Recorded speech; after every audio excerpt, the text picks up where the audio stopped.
সুপ্রিয় শিক্ষার্থী, সবাইকে অনেক অনেক প্রীতি ও শুভেচ্ছা।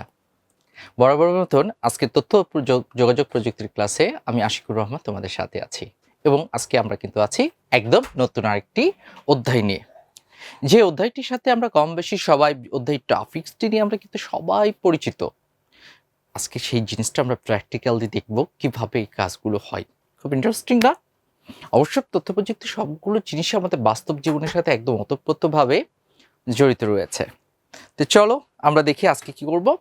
চতুর্থ অধ্যায়, এবং চতুর্থ অধ্যায়ের নামটা শুনি আমরা বুঝতে পারছি কি নাম আছে, ওয়ার্ড প্রসেসিং। আমরা ক্লাসের শুরুতে আগে এই কথাটার মানে কি, চতুর্থ অধ্যায় ওয়ার্ড প্রসেসিং। ওয়ার্ড প্রসেসিং বলতে কি বুঝি, চলো আমরা দুটো ছবি দেখি। পাশাপাশি দুটি ছবি রয়েছে, তাই নয় কি? এইটা কি? আচ্ছা, কিছু একটা লেখা। আচ্ছা, এটা হচ্ছে হাতে লেখা, আর এটা কম্পোজ করা, তাই না? এবং কেন এই ছবিটার ভিতর, দুটি ছবির ভিতর তাহলে কি তফাৎ দেখো। এই ছবিতে কিছু ভুল হয়েছে, এখানে সেটা কাটাকাটি করা। একটা লেখার উপর আরেকটু কিছু লেখা হতো, সেটা এভাবে উপর দিয়ে লেখা, এই জায়গাতে অ্যারো দিয়ে আরেকটা করে লেখা, ঠিক না? এই লাইনগুলো অ্যালাইনমেন্টগুলো ঠিক নেই, এটাই হাতের লেখার বৈশিষ্ট্য। ঠিক এই জায়গাতে দেখো অক্ষরগুলো, অ্যালাইনমেন্টগুলো, মার্জিনগুলো সমান আছে, প্রত্যেকটা লাইন অক্ষরের মাঝে যে সমান দাগগুলো আছে, পয়েন্টগুলো ঠিক করে আছে, উপর দিকে একটা চার্ট বক্স আছে, তাই না? এই যে লেখাটাকে সুন্দর করে গুছায় যে লেখা, যেটার মাধ্যমে কাজ করে, সেটাকে আমরা বলি ওয়ার্ড প্রসেসিং। ঠিক আছে? তাহলে এর মাধ্যমে কি হচ্ছে, আমরা সুন্দর করে লেখাগুলো লিখতে পারছি। তো এই যে হাতের লেখা, এবং এটার আগে দেখো আমরা এবার দুটো ছবি দেখি। বলো তো এটা কিসের ছবি? অনেকগুলো কিবোর্ড আছে, কিবোর্ড আছে, তাই না? 1 2 3 4 ABCD, তাই না? পাশাপাশি দেখো আরেকটি ছবি। এই দুটি ছবির মধ্যে পার্থক্যটা কি? এটাকে কি মেশিন বলে? ইয়াস, এটা হচ্ছে টাইপ রাইটার মেশিন, আর এটা হচ্ছে কিবোর্ড, তাই না? এটা লেআউটেই এটা করা হয়েছে। এখানে আরো কিছু এক্সট্রা ফাংশনগুলো দেওয়া হচ্ছে, কিছু কি বেশি রয়েছে, অনেকগুলো কাজ করা যায়। তফাৎটা হচ্ছে আমরা এই দুটার ভিতরে লেখালেখিতে কি মানে পার্থক্যগুলো হয়, তোমরা কি বলতে পারবে? তোমরা কি কখনো দেখেছো এইটার লেখা আর এটার লেখা? অবভিয়াসলি এটার লেখা তো দেখেছই, তাই না? আমরা কি এটার লেখাগুলো দেখেছি বা মেশিনটা সম্পর্কে আমরা কিন্তু কম্পিউটার যখন কিবোর্ড, তখন এটা নিয়ে একটু আলোচনা করেছিলাম, কিবোর্ডে কিভাবে লেখা হয় তোমাদেরকে দেখিয়েছিলাম। ঠিক আছে? তাহলে আমি একটু তোমাদেরকে 5 মিনিট সময় দিচ্ছি, 5 মিনিট না, 3 মিনিট। 3টা পয়েন্ট লেখো, এই দুটা লেখার মধ্যে কি পার্থক্য থাকে। ঠিক আছে? আমরা পাঠ শুরু করার আগে তোমরা একটু লিখে নাও, এই দুইটি মেশিন দিয়ে লিখলে লেখার ভিতরে কি কি পার্থক্যগুলো হয়। সুন্দর। তাহলে এখান থেকে যে লিখি আমরা কাগজে, এটা ম্যানুয়াল ভাবে লিখতে হয়, মেশিনে এই রিবনগুলো যে এখানে হিট করে, এবং লেখাতে কোনো ভুল হলে সেটা সঠিক করা যায় না। এখানে লেখা সঠিক করা যায়, অনেক কিছু লেখার ভিতরে সাজানো গোছানো গ্রাফ, চার্ট, ফ্লো চার্ট এগুলো অ্যাড করা যায়, তাই না? এটা হচ্ছে। তো চলো এই যে আমরা এটার মাধ্যমে যে লেখাগুলো করি আমরা, তাহলে আজকে পার্ট কি হচ্ছে, চতুর্থ অধ্যায় ওয়ার্ড প্রসেসিং। এবং সেখানে দেখো সুন্দর করে বইতে ছবি আছে, একজন টাইপরাইটার কিবোর্ডের মাধ্যমে লিখছে, তাই না? তো আমরা ছোট্ট একটি ভিডিও দেখি। দেখো 3টারই দেখেছে, কলম দিয়ে লিখছে। টাইপরাইটারের যে বাটনগুলোতে দেখো প্রেস করে সেগুলো যাচ্ছে এবং লেখাগুলো হচ্ছে, ওকে? আর এখানে চলছে, আমরা জানি এটা মনিটরে আসে, সেখান থেকে আমরা ব্যাকস্পেস বিভিন্ন কিছু দিয়ে ডিলিট করে, ইনসার্ট করে অক্ষরগুলোকে সঠিক করতে পারি। কিন্তু এখানে দেখো প্রেস করার সাথে সাথেই অক্ষরটা বসে যাচ্ছে। সো এই জায়গাতে আর এডিট করার কাজ নেই, আমরা সাধারণত এই 3টি মাধ্যম দিয়েই লিখে থাকি, কাগজে কলমে হাতে লেখা, টাইপরাইটারে টাইপ করা, এবং কিবোর্ড দিয়ে টাইপ করে লেখা। ঠিক আছে? তো আমরা এই হচ্ছে আমাদের ওয়ার্ড প্রসেসিং। ঠিক আছে? এই অধ্যায় শেষে আমরা কি কি জানতে পারবো? আমরা এই অধ্যায় শেষে যে জিনিসগুলো জানতে হবে, সঠিক পরিভাষা ব্যবহার করে ওয়ার্ড প্রসেসরের ব্যবহার কৌশল ব্যাখ্যা করতে পারবো, বাংলা কিবোর্ড ব্যবহারের কৌশল বর্ণনা করতে পারবো, ডকুমেন্ট ব্যবস্থাপনা ব্যাখ্যা করতে পারবো, ওয়ার্ডে বাংলা ডকুমেন্ট তৈরি করতে পারবো এবং সুষ্ঠুভাবে ডকুমেন্ট ব্যবস্থাপনা করবো। এখন আমরা ব্যবস্থাপনা ব্যবহার কৌশল এগুলো কি, আমরা একটা লেখা লিখবো, সেটাকে কিভাবে সেভ করা যায়, কিভাবে সেন্ড করা যায়, এইটাকে আমরা কিভাবে রিনেম করতে পারি, কিভাবে প্রয়োজনীয় করতে পারি, আদার্স কি আপডেটগুলো ইউজ করতে পারি, এই সব কিছু জিনিস করব। ইংরেজি লেখার ক্ষেত্রে কী ধরনের হতে পারে, বাংলা লেখার ফন্টগুলো আমরা, অর্থাৎ আমাদের প্রয়োজনীয় সব কিছু আমরা এই অধ্যায় থেকে জানতে পারবো। ঠিক আছে, এবং কৌশলগুলো আছে, ওয়ার্ড প্রসেস ব্যবহারের কৌশলগুলো ব্যাখ্যা, সুবিধাগুলো কী কী, বাংলা কিবোর্ড কিভাবে ব্যবহার করতে পারি, কিবোর্ডের বিবর্তনগুলো আসছে, কত সহজে ব্যবহার করা যায়, আমরা সবগুলো পয়েন্ট কিন্তু জানবো। তো চলো আমরা শুরুতে ওয়ার্ড প্রসেসিং, এই ওয়ার্ড প্রসেসিং কথাটার অর্থ কী আমরা একটু সবাই পড়ে নিই। এর অর্থ হচ্ছে শব্দ প্রক্রিয়াকরণ। ঠিক আছে, বিশ্লেষণ করলে বলা যায় কম্পিউটারে বিভিন্ন ধরনের লেখালেখি করা, লেখা পরিমার্জন করা, সংশোধন করা, ডিকশনারি ওয়ার্ক করা, ডেস্কটপ পাবলিশিং সংক্রান্ত যাবতীয় কাজসমূহকে ওয়ার্ড প্রসেসিং বলা হয়। এটা তোমাদের জন্য না হলেও দরকার নেই, আমরা বাকি লাইনগুলো করতে, উদাহরণ হিসেবে বই পুস্তক লেখা, ডকুমেন্ট বানানো প্রভৃতি। অর্থাৎ আমরা লেখা করব, লেখা ভুল হলে সেটাকে সঠিক করব, শব্দ সংযোজন বিয়োজন করতে পারি, ডিকশনারি আমরা কোনো বানানটা কনফিউজ থাকতে পারি, ওয়ার্ড প্রসেসিংকে সেখানে ডিকশনারি অ্যাড করা থাকে, আমরা সেখান থেকে সঠিক বানানটা স্পেলিংগুলো আমরা জেনে নিতে পেতে, অর্থাৎ অনেকগুলো সুবিধা ওয়ার্ড প্রসেসিংয়ে রয়েছে। এই ওয়ার্ড প্রসেসিং কাজের জন্য সবচেয়ে গুরুত্বপূর্ণ যে ডিভাইস সেটা হচ্ছে কিবোর্ড। আমরা কোন অধ্যায়ে পড়েছিলাম? দ্বিতীয় অধ্যায়ে ইনপুট ডিভাইস, মনে আছে? সেই ইনপুট ডিভাইসে কিন্তু আমরা অন্যতম একটা ইনপুট ডিভাইস হচ্ছে কিবোর্ড। কিবোর্ড কাকে বলে? যে ডিভাইসের মাধ্যমে কম্পিউটারে টেক্সট, কমান্ড ইত্যাদি ইনপুট দেওয়া হয় তাকেই কিবোর্ড বলা হয়। বলতে গেলে প্রধান যে ইনপুট ডিভাইসের মাধ্যমে কম্পিউটার নির্দেশনা দেওয়া হয় সেটি হচ্ছে কিবোর্ড। অনেকগুলো কি সমন্বয়ে এইটি গঠিত। তো চলো এবার আমরা বইয়ের প্রথম এই অধ্যায়, চতুর্থ অধ্যায়ের প্রথম পেজ অর্থাৎ পাঠ 27, আমরা 54 নাম্বার পেজটি সবাই বের করি এবং দেখো আমরা 54 পেজে প্রথমে একটি কিবোর্ড দেখতে পাচ্ছি এবং কিবোর্ডের এখানে লেখা আছে মনির ইউনিকোড কিবোর্ড লেআউট। আমরা একটু দেখি, এটি একটি বাংলা কিবোর্ড। ওয়ার্ড প্রসেসরে যে কোনো কিছু লিখতে গেলে প্রথমে আমাদের প্রয়োজন একটি কিসের? কিবোর্ডে, তাই না? আচ্ছা, এই ওয়ার্ড প্রসেসিংকে বাংলা লেখালেখি করতে আমাদের বাংলা কিবোর্ড সম্পর্কে ধারণা নিতে হবে। তাহলে এখন কথা হচ্ছে, স্যার বাংলা কিবোর্ড ইংরেজি কিবোর্ড কি আলাদা? নো। ইংরেজি কিবোর্ডগুলোতে একদম এবি যেটা টাইপরাইটার ফরম্যাট অনুযায়ী আছে, কিন্তু প্রথম দিকে সেটা বাংলা কিবোর্ড ছিল না। অর্থাৎ এর ঘরে কোন কোন বাংলা অক্ষরগুলো বসবে, কারণ আমরা জানি ইংরেজি ওয়ার্ড এবং বাংলা ওয়ার্ডের ভিতরে একটা পার্থক্য রয়েছে, তাই না? বাংলা ওয়ার্ডগুলো বেশি, লেটারগুলো, ওয়ার্ড বলতে লেটারগুলো বেশি, সেই জন্য ইংরেজি একটি লেটারের সাথে বাংলা দুটি করে লেটার সংযোজন রয়েছে। এই যে লেআউট কোনটার সাথে কি হবে, কাজ এটার কোনটার মাধ্যমে কাজ করতে সুবিধা হবে, সেই বিষয়গুলো আছে। টাইপরাইটার মেশিনে কিন্তু আমরা লক্ষ্য করে দেখব সেখানে কিন্তু বাংলা ওয়ার্ডগুলো সংযোজন ছিল না। যারা টাইপ করতো তারা ওটা দেখেই মেমোরাইজিং করে রাখতো, সেইভাবে ফিঙ্গার দিয়ে কাজগুলো করতো। বাট এই মনি চৌধুরীর মাধ্যমে এখানে কিবোর্ডের সাথে উপরে বাংলা ওয়ার্ডগুলো সেট আপ করা হয়েছে।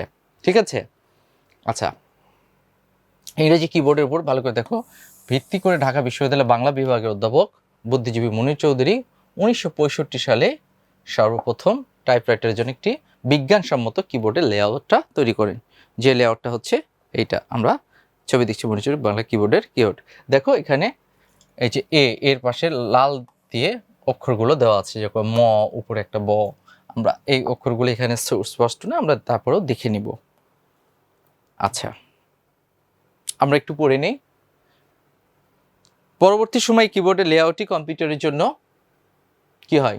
তৈরি করা হয়, কিন্তু প্রয়োজন হয় এমন একটি সফটওয়্যারের যা কম্পিউটারে লিখতে সহায়তা করবে। কিছু বাংলা ফন্ট সহ শহীদ লিপি সফটওয়্যারটি প্রবর্তিত হয়, কিন্তু এটি তেমন একটা জনপ্রিয়তা অর্জন করে। 80-র দশকের মাঝামাঝি 90 দশকের শেষের দিকে অনেকগুলো বাংলা লেখার সফটওয়্যার বাজারে চলে আসে। এর মধ্যে অন্যতম একটা ছিল বিজয়। ঠিক আছে, এছাড়া প্রযুক্তি বিভিন্নগুলো রয়েছে। আমরা তাহলে এরপরে যে জনপ্রিয়তা লাভ করে বিজয় সফটওয়্যারটি সবচেয়ে, এবং মোস্তফা জব্বার হচ্ছে বিজয় সফটওয়্যারের, এই হচ্ছে বিজয় কিবোর্ড। মনির চৌধুরী কিবোর্ডের পরে দেখো এখানে বিজয় কিবোর্ড, এবং বিজয় কিবোর্ডের লেআউটগুলো দেখো, আকার রেকার উপরে মূর্ধন্য, নিচে দন্তন্য, স তালবে স ম থ, এইভাবে বিজয় কিবোর্ডের লেআউটগুলো করা রয়েছে। ঠিক আছে, আচ্ছা সবাই একটু ভালো করে দেখে নাও।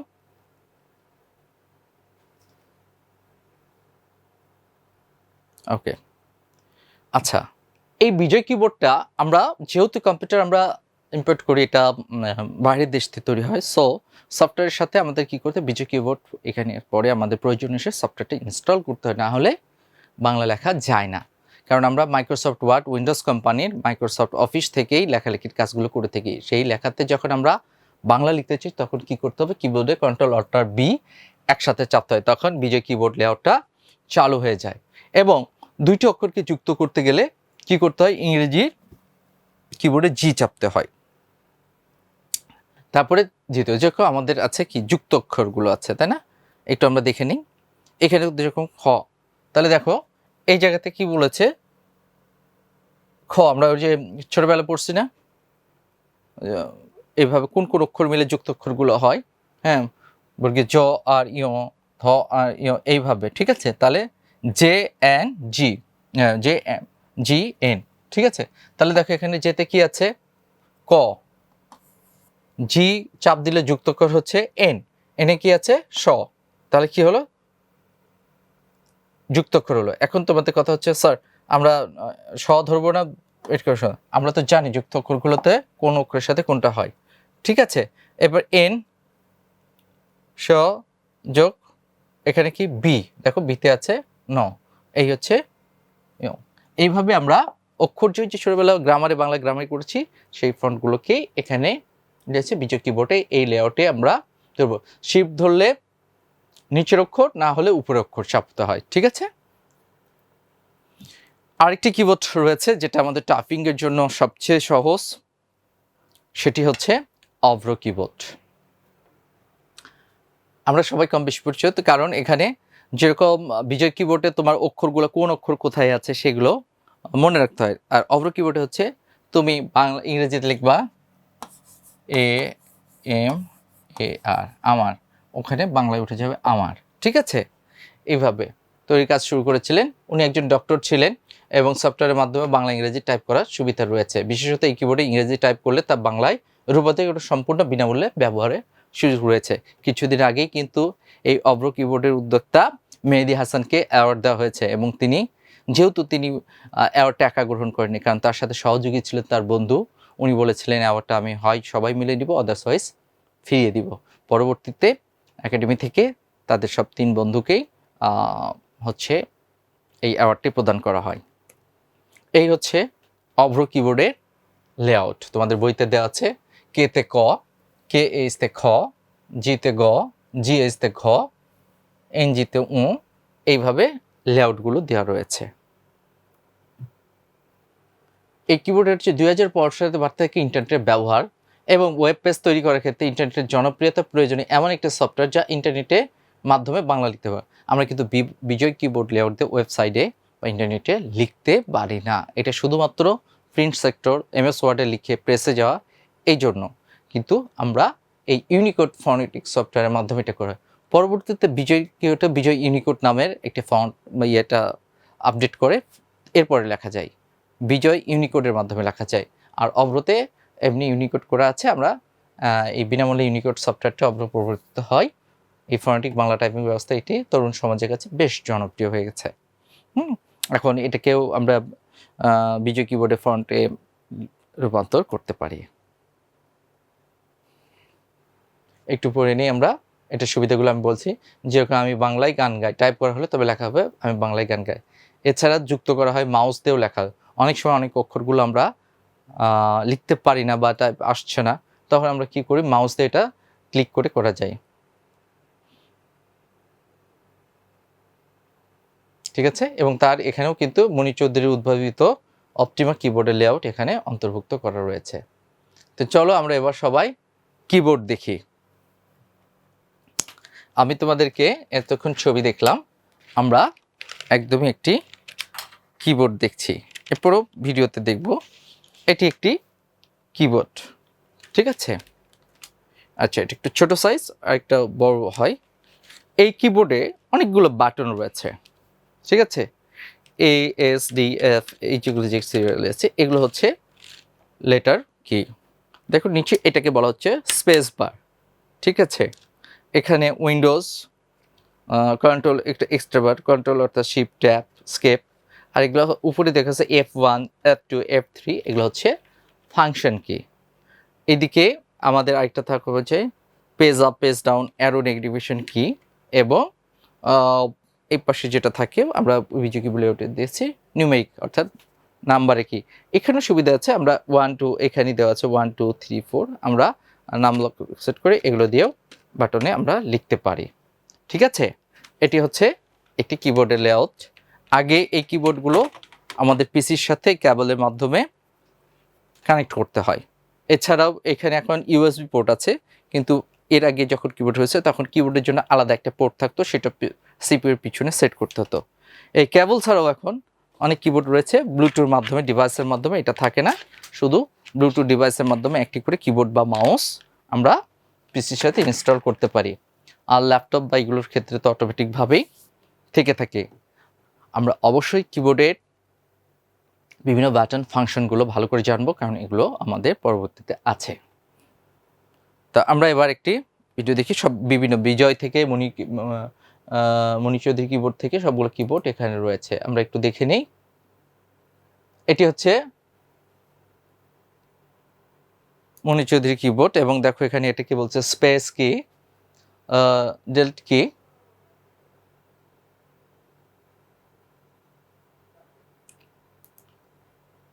শিফট কি আমরা বলেছি, ঠিক আছে। ইন্টার কি, যে কোনো কিছু প্রবেশ স্পেস আমরা লেখালেখির ক্ষেত্রে এটাগুলো রয়েছে, ব্যাক স্পেস কিগুলো, ওকে। নাম্বার কি যে আমরা বললাম উপরে যে নাম্বার কিগুলো নিউমেরিক, এই যে এখানে দেওয়া আছে, দেখো এই কিবোর্ডের লেআউটের সাথে একদম আছে। স্কেপ কি, ঠিক আছে, ট্যাব কি, হ্যাঁ, এবং ক্যাপস লক। এই ক্যাপস কিটার কাজ আছে, এটা দিয়ে অক্ষর বড় ছোট বিভিন্ন কিছু করা হয়, এইভাবেই এটি কাজ করা হয়, ঠিক আছে। আমরা দেখো এই যে এগুলো হচ্ছে ফাংশন কি, F1 F2 এগুলো বিভিন্ন কিছুর ফাংশনগুলো রয়েছে, ওকে। ABCD এটা হচ্ছে বর্ণমালা কি,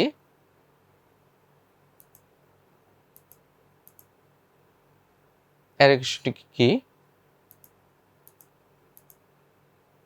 আচ্ছা একটু দেখে নিই। বাংলা বিশ্ববিদ্যালয় বাংলা বিভাগ অধ্যাপক শহীদ বুদ্ধিজীবী মণি চৌধুরী এটি সর্বপ্রথম টাইপ করার জন্য করে আমরা এটা পড়ে নিয়েছি। এরপর হচ্ছে বিজয় কি 1952, বিজয় 52, এটাতে হচ্ছে তোমার মোস্তফা জব্বার এটি করেছেন, এবং এটার ফলে ইউনিকোড সহ আসে, ঠিক আছে। আমাদের এটাতে কি করতে হয়, কিবোর্ডের কন্ট্রোল অল্টার বি চাপ দিলেই চলে আসে, এবং বিজয়ের যে ইউনিভার্সাল ফন্ট সুতনি এমজে এই ফন্টে লেখাগুলো, আমাদের যে বইয়ের টেক্সটগুলো লেখা আছে সবগুলো কিন্তু এই সুতনি এমজে ফন্টে লেখা, এবং আমরা ছবিতে দেখেছি এই যে বিজয় কিবোর্ডের লেআউটটি,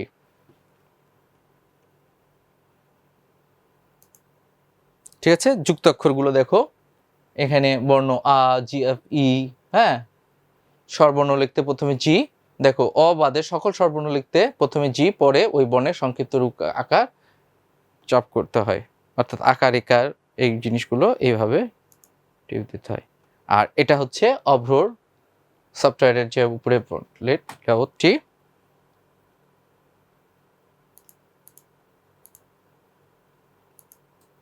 আমরা একটু দেখে নিই। অভ্র নির্বাচন করতে F12 টানলে অভ্রটি অ্যাক্টিভ হয়ে যায়, এবং নিকোশ ব্যান্ড হচ্ছে অভ্রর একটা ক্লাসিক ফন্ট, ঠিক আছে। এছাড়া অন্য ফন্টে অভ্র লেখা যায় কালপুরুষ, তারপরে এরকম আরও কিছু। তো আমরা এভাবে অভ্রতে সাধারণত নিকোশ ব্যান্ডটা, যেরকম বিজয় সুতনি এমজি, অভ্রতে নিকোশ ব্যান্ডটা এটা অ্যাক্টিভ করতে হয়, ঠিক আছে। আমরা অভ্র কিবোর্ডের লেআউটগুলো দেখলাম, আচ্ছা ওকে। তো আমরা এবার আরেকটু ক্লিয়ারলিগুলো নিয়ে নেই, আমরা হয়তো বা একটু গেছে escape key, tab, caps lock, control key, shift key, ঠিক আছে, space bar, alter, enter, back space, function key, arrow key, numeric pad. ঠিক আছে, আমাদের কিবোর্ডের এই বিভিন্ন কিগুলো পরিচিতিগুলো খুব ভালোভাবে জানতে হবে।